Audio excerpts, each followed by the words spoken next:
తీవ్రవాదులు కుటుంబాలతో సహా లేపేక తప్పదు. ఎందుకంటే ఆళ్ళకందరికీ ఆ జబ్బు ఉంటది. మొన్న మనం గనక పాకిస్తాన్‌లో ఉన్నటువంటోడిని ఎలా అయితే టార్గెట్ చేశామో, ఇప్పుడు అదే తరహా అట్మాస్ఫియరు ఇంకో పక్కన అది మొట్టమొదటి నుంచి ఇజ్రాయెల్‌కి ఆ అలవాటుంది. అందులో కీలకమైనటువంటి అంశం హమాస్ నేత సిన్వర్ వాళ్ళ కుటుంబాన్ని వరుసబెట్టి లేపేస్తున్నారు. గాజాలో హమాస్‌కు మరో భారీ ఎదురు దెబ్బ తగిలింది. హమాస్ సాయుధ సంస్థ సీనియర్ నాయకుడు మొహమ్మద్ సిన్వార్ ఇజ్రాయెల్ వైమానిక దాడుల్లో హతమయ్యారు. ఇజ్రాయెల్ ప్రధాని బెంజమిన్ నెతన్యాహు బుధవారం పార్లమెంటు మేరకు ప్రకటించారు. హమాస్‌కి గతంలో అత్యంత కీలక నేతగా నిలిచిన యహ్వా సిన్వర్ తమ్ముడే మొహమ్మద్ యహ్వా గతేడాది ఇజ్రాయెల్ వైమానిక దాడిలో మరణించారు.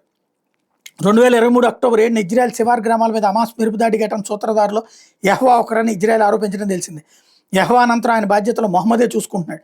సిన్వర్ సొంత పట్టణమైనటువంటి ఖాన్ యూనిస్ మీద మే 13న ఇజ్రాయెల్ భారీగా బాంబు దాడి చేస్తే వాటి దాటికి స్థానిక యూరోపియన్ ఆసుపత్రి భూగర్భంలోని హమాస్ కమాండ్ సెంటర్ నాశనమైంది. అందులో ఉన్న సిన్వర్ చనిపోయాడని సైన్యం చెబుతుంది. సిన్వర్ మరణాన్ని హమాస్ ధృవీకరించలేదు. అయితే మే 13 నాటి దాడిలో 6 చనిపోయారు, 40 మంది గాయపడ్డారని గాజా ప్రభుత్వం అప్పుడే ప్రకటించింది. నేను అప్పుడే చెప్పా, ఆసుపత్రులు వాటిట్లో పైకి ఆసుపత్రుల్లోనూ సాధారణ ప్రజలను పెట్టి వీళ్ళందరూ కింద ఉంటుంటారు. ఇలాంటి దరిద్రులే అక్కడ మానవ కవచాలుగా సొంత ప్రజలనే వాడతారు అన్నట్టు. ఇప్పుడు అదే బయటకు వచ్చింది.